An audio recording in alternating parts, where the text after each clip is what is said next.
it's no longer important. From your own struggle, you saw that when you go to the street, that's when the things shifted.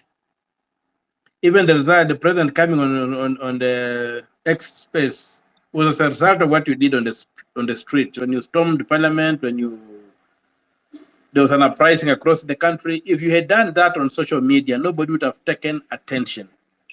Nobody would have paid attention. Senator, allow me to correct you. Yes. It was the social media and Hello? the social space and the digital space that led to Yes? that.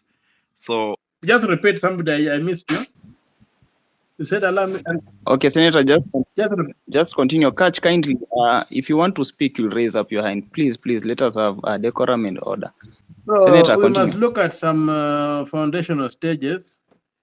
The Sabasaba thing was responsible for removing Article 2A, which allowed multipartyism, which escalated into the clamor for a new constitution, which allowed the new constitution, which gives us the human rights that allow us to go out and do what you did and hold people accountable. Although that is still not available in terms of application, sometimes the law enforcement does not uphold the constitution, and many issues are done in violation of the constitution. The street for me remains the ultimate arena. Even when you go for elections, you go on the street to convince people that you have an agenda, and you sell it to people, whether you are cheating them, whether you mean it, but you go on the street and look for votes. So let us look at everything in terms of what value they bring to the struggle. It's not a narrative, it's not a single story. The struggle is an anthology. It's a collection of stories, a collection of efforts. All sound to differ that sometimes the people are targeted and injured are sellouts or automatically become sellouts. It's not necessary. Some people have died, people have lost lives. And in this country, right from the likes of Mekatilili Wamenza, when you come down to Mora, you come down to Akinahari Tuku, you come down to the Mau Mau, you come down to the various liberations, you come down to where we are today. Kenyans have lost life to achieve progress. Kenyans have had to stand up to the monster, face it in open daylight, and move the thing forward. Even so, in very developed countries like the US, wherever, when things become difficult, people go on the street to express their dissatisfaction with governance and other issues. So let us value the tools that we have, and let us not drop any of the tools we have. Let us use all the tools we have, depending on what the circumstances are. That's all that I'll pray. But I'm very happy that the Kenyan spirit of resisting, of fighting back, which begins with the likes of Mekatilili Wamenza, is still alive even in your generation. Every generation in this country has stepped forward and said no to oppression, no to exploitation, and no to bad governance in all its forms. And I'm very happy with what you have achieved. I'm very happy with what you have done. Sellouts will always be there. And if you look at some of us, at one point, we began being man solo, began acting alone, because you could not know whom you are going to battle with. You could not give your back to anybody because you didn't know whether he was an agent, whether he was looking for relevance or whatever. And so that will always be there. It should not demobilize us. It should not frustrate us. Just continue. If there are people who want to go for Sabasaba, it's an important milestone in the history of this country, and it has been marked all along. Those who are there saw what kind of violence more you could unleash. The same violence which we thought we'd overcome. We saw it again on the streets the other day being unleashed by our security forces. And I think going forward, we need now to, as a people, you need to understand that one thing is very important. Politics is how things are done. I've sat in parliament for close to 2 years now.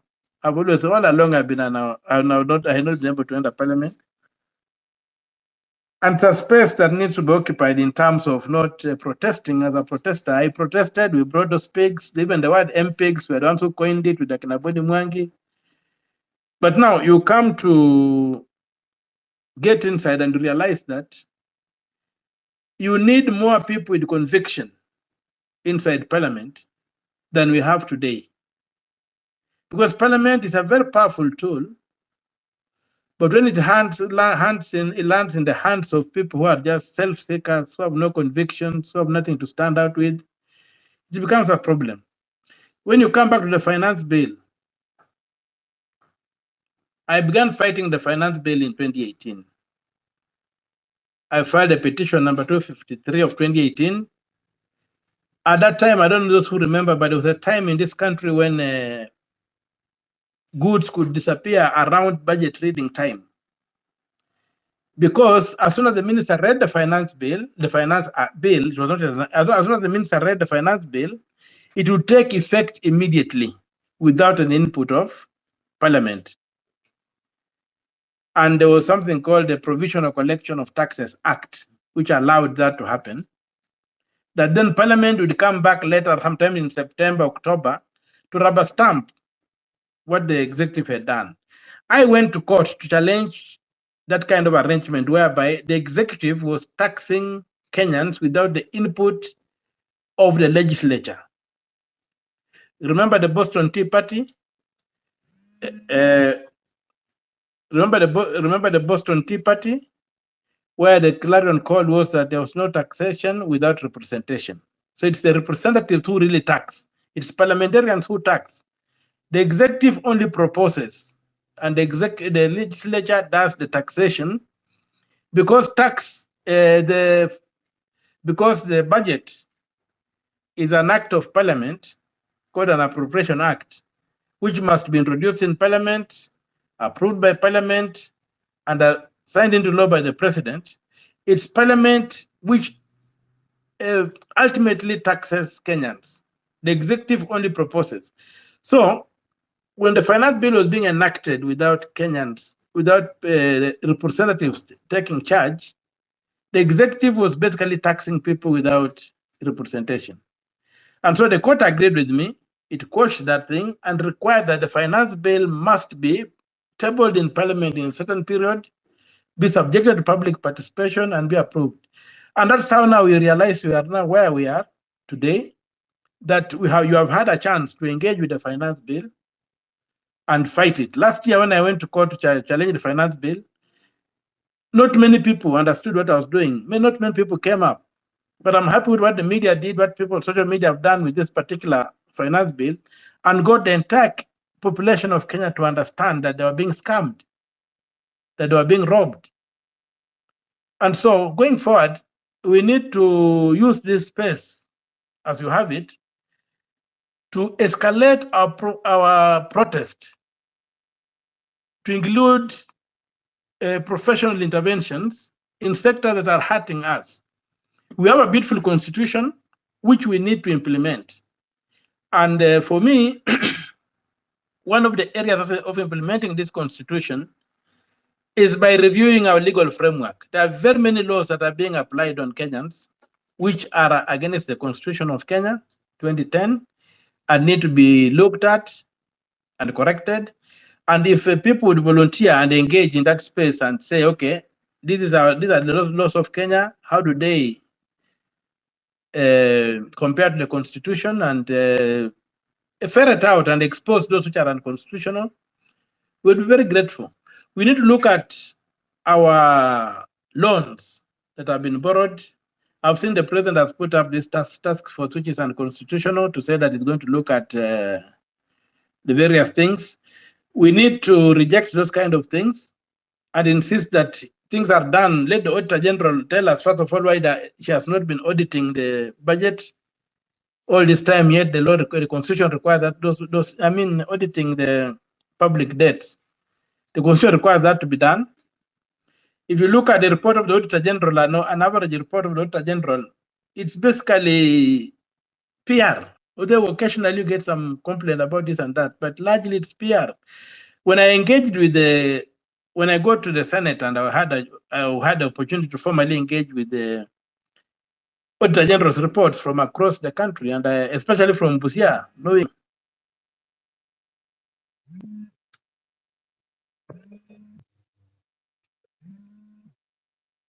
knowing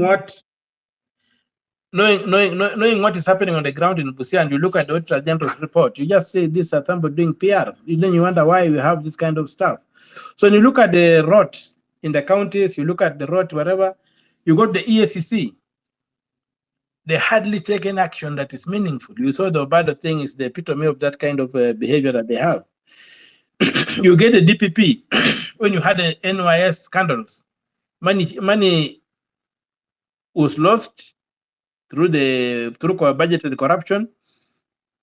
The banks that handled that scam, the DPP, instead of prosecuting them, goes into an agreement with them. They pay some 900 million shillings to the DPP. They go scot-free. These are the kind of things that we need to begin interrogating and auditing and asking questions and saying, why is this like that? The Obado thing that somebody has mentioned, whereby billions of shillings are lost and somebody is given a tap on the wrists to pay 200 or 300 million shillings. These are the kind of things that are bringing us down. So I really pray that we don't get into a situation whereby we end up with the paralysis of analysis. Let us get forward.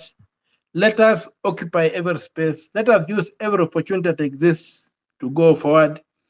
Let us launch new leaders. Let us take over. You people, you need to take over the majoritarian institutions. You need to get to county assemblies. You need to get to parliament. And we need to do those kind of things. And we need to insist that the constitution is implemented. For example, on the presidential election, Article 138, Clause 2 of the Constitution is very clear that a presidential election takes place in each one of the 20 or 290 constituencies. Where does Bomas come from? Why have they refused to announce the results of a presidential candidate at the constituency? So that we know how people have performed in the constituencies. And even the media can just call and say this election is going this way or the other way. Why must we wait for the Chebkatis of this world in Bomas to do what they do? And then the country becomes confused. You don't know whether the person declared is the winner or he lost. So those kind of things. And then you go to the courts. Our judges still need retraining on the technical aspects of the constitution. They go and make pronouncements that you just, when you look at them sometimes and you just say, how silly can a human being be? Like when you had the Raila one, you had this pronouncement that technology does not work. And yet all of us know that technology does not fail because it is based on the laws of physics. Technology can only be compromised when it encounters sabotage, incompetence, or negligence. And yet the Supreme Court is pronouncing that the technology does not work.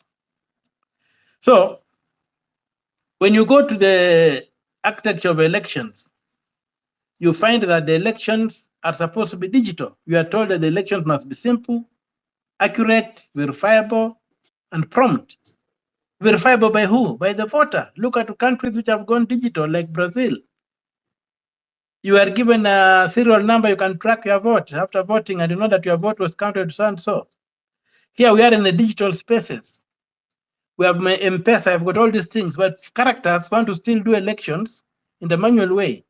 You find that the Constitution does not provide for spoiled ballots. Yet the Supreme Court has invented that spoiled ballots can be there. And then questions that do they count or they don't count? You see. So we need to go back and look at our Constitution and implement the Constitution. We are complaining about public money being misused, people walking out with bundles of money. This money comes from nowhere but the Treasury. Yet, when you look at Article 251, the Treasury and the Ministry of Finance are separate and distinct. The Treasury is run by professionals, the Ministry of Finance is run by politicians to set up policy and whatever. But now, the Public Finance Management Act fuses these two things together. Now the president appoints the minister for finance, then the minister, then the permanent secretary for finance, and then they become the bosses of the treasury, and therefore the treasury becomes pocket money for the president, and the president and these politicians have unlimited access to this money. That's why they go about pronouncing themselves that we shall do this, we shall do that, as if there was no budget in parliament saying that in this financial year, public money will be used in this way. So we need to say that, go back to what the constitution says, separate the treasury from the politicians so that they don't have unlimited access to finances. So there are all these things that we need to look at and we need to fight for, and we need to ensure that they see the light of day. The constitution is violated in so many ways.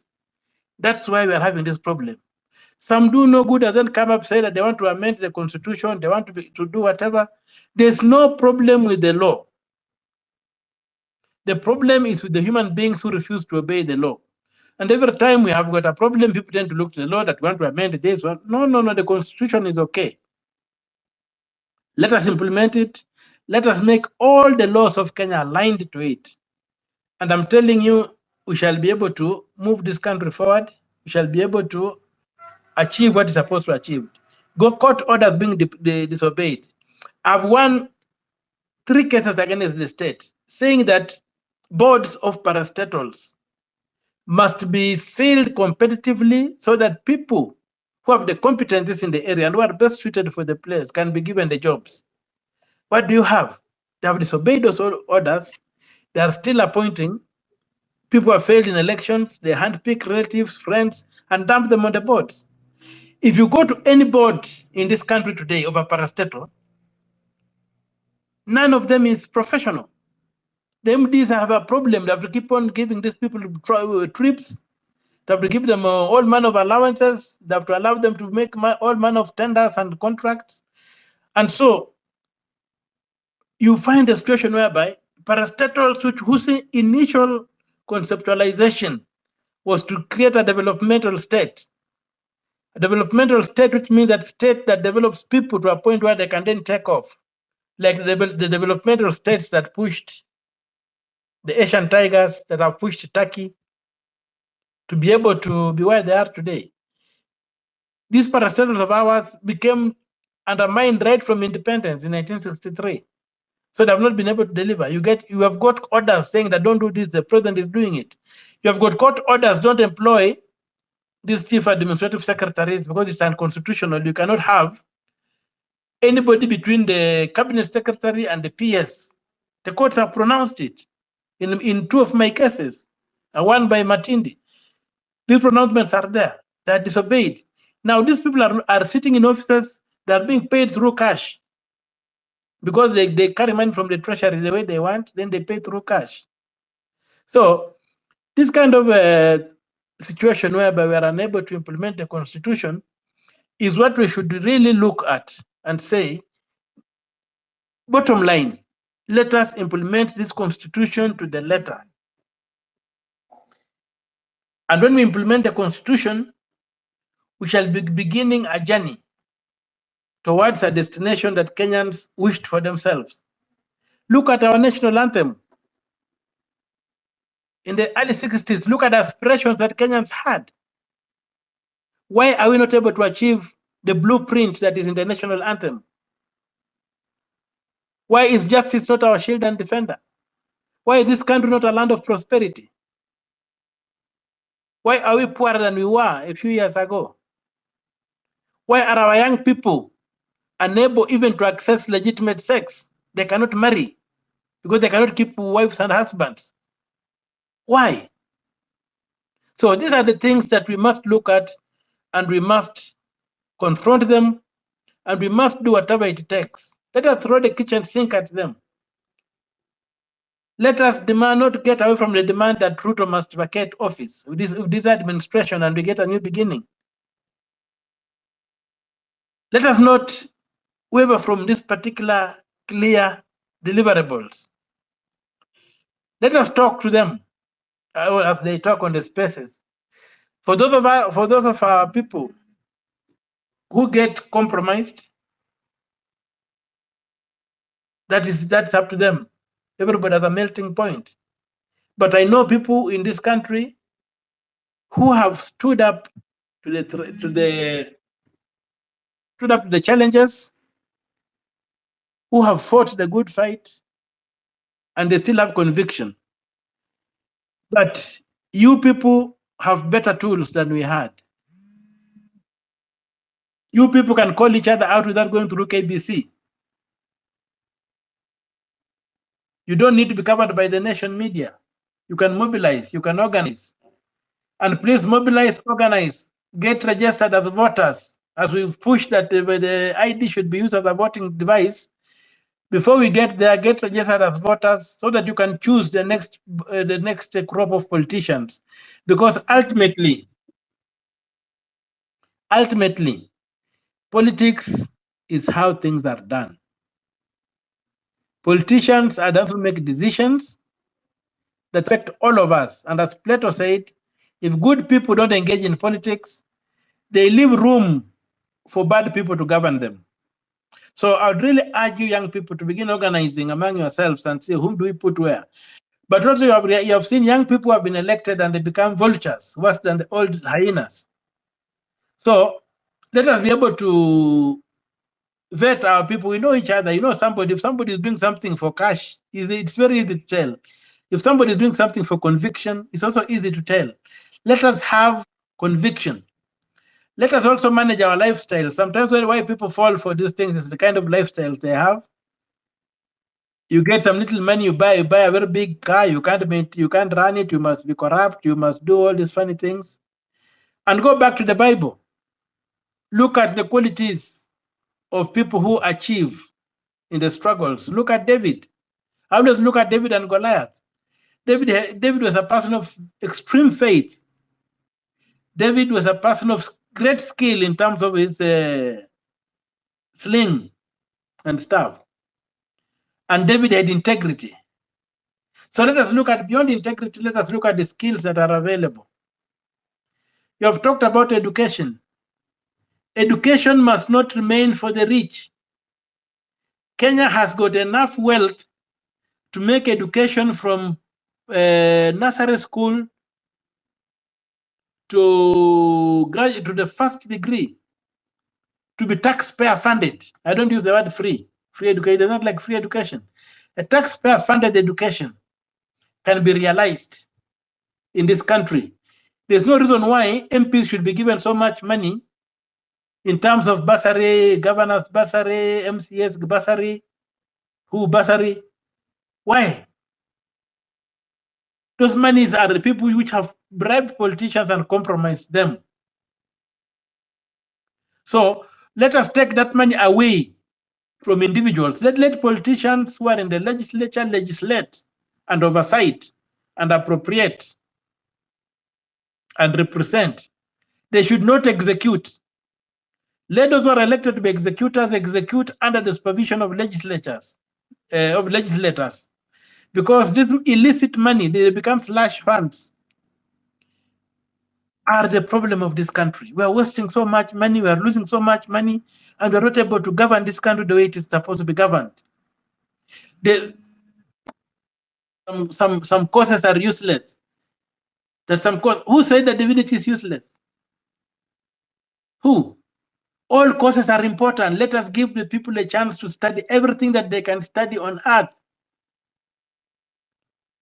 Let us open up to new ideas. Let us open up the young people to come and do what they can be. Because unless we do that, we are going to end up in more and more difficult situations. And I'm very, very happy that you young men and women came out in the manner you did. You're able to document most of your struggles. In our time, we did not have these smartphones and whatever, so you could hardly get proper documentations. We were beaten up, we were done whatever. Personally, I don't have 10 teeth in my mouth. My skull was broken up in 2 places, plastic there. But we had to continue fighting because we knew that others had paid a higher price. There are people who went to the grave because they went to the streets, because they demanded that Kenya can be a better place. The same demand that you are making, let us do that. Let us come out in our numbers, and ultimately, let us not ignore the Kenyan street. Be it in elections, get out in your numbers. Register as voters. Make decisions. Be it at public participation forums, get out in your numbers. Make the public participation realistic. And if you are ignored, get up in your numbers the way you did the other day and went on the street and pushed the bar and went over the top. But finally, let us look critically at how power is acquired in this country. And I go back to chapter 7, which addresses elections. The standard of elections in Kenya is no longer free and fair. After the 207 clashes around elections, we had a Kriegler Commission. After that, we had the Constitution, and our Constitution requires a tamper-proof election. Free and fair. The talk of free and fair elections are not in the architecture of our Constitution. A tamper-proof election, an election that is done in real time, an election that concludes at the constituency, where we know who have been elected, the MCA, who has been elected the member of National Assembly, who has been elected women rep, who has been elected governor, who has been elected senator, who has been elected president in that constituency. Then if those offices that require further aggregation can be done, like the county offices and the presidency.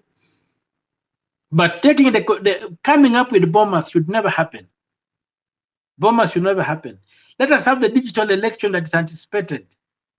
Let it be possible for somebody in Mombasa to vote in Moyale without having to travel to Moyale to vote.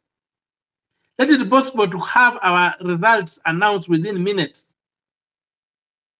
There's no reason why we should take so long to have the results announced.